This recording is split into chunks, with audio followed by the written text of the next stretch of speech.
أعوذ بالله من الشيطان الرجيم. بسم الله الرحمن الرحيم. هل أتى على الإنسان حين من الدهر لم يكن شيئا مذكورا إنا خلقنا الإنسان من نطفة أمشاج نبتليه فجعلناه سميعا بصيرا إنا هديناه السبيل إما شاكرا وإما كفورا إنا أعتدنا للكافرين سلاسل وأغلالا وسعيرا إن الأبرار يشربون من كأس كان مزاجها كافورا عينا يشرب بها عباد الله يفجرونها تفجيرا يوفون بالنذر ويخافون يوما كان شره مستطيرا ويطعمون الطعام على حبه مسكينا ويتيما وأسيرا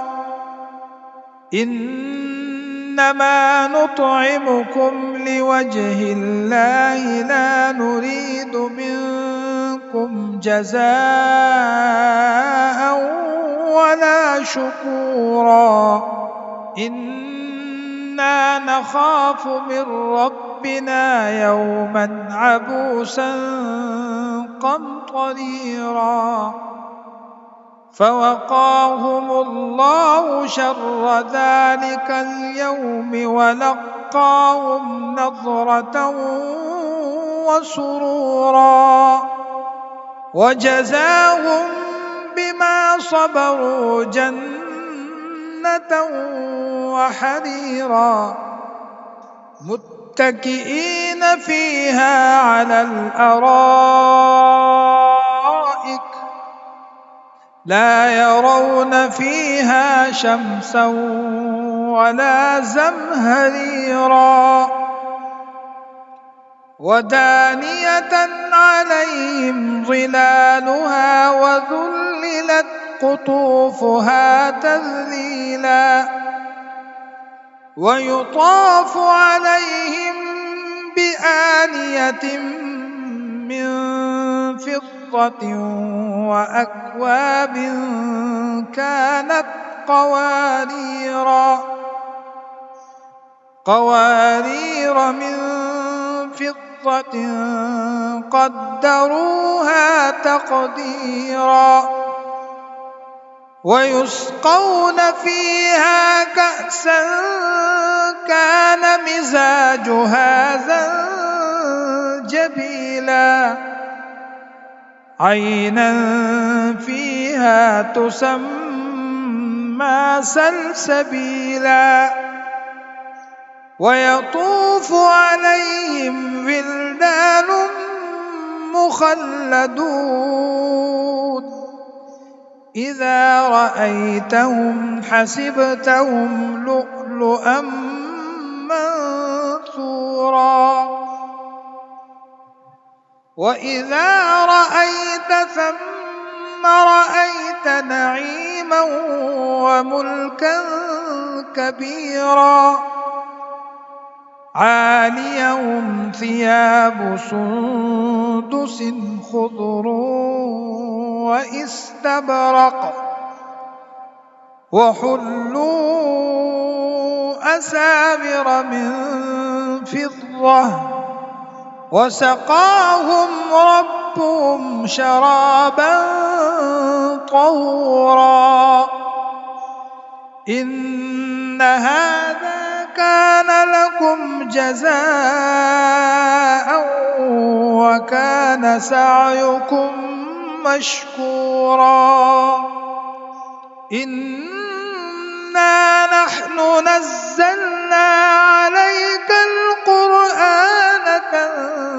تنزيلا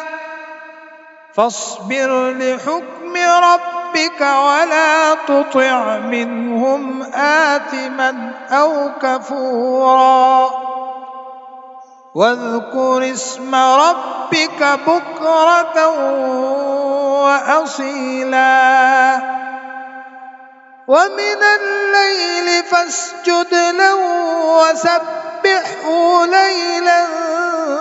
طويلا إن هؤلاء يحبون العاجلة ويذرون وراءهم يوما ثقيلا نحن خلقناهم وشددنا أسرهم وإذا شئنا بدلنا أمثالهم تبديلا إن هذه تذكرة فمن شاء اتخذ إلى ربه سبيلا وما تشاءون إلا أن يشاء الله إن الله كان عليما حكيما يدخل من يشاء في رحمته والظالمين أعد لهم عذابا أليما صدق الله العظيم.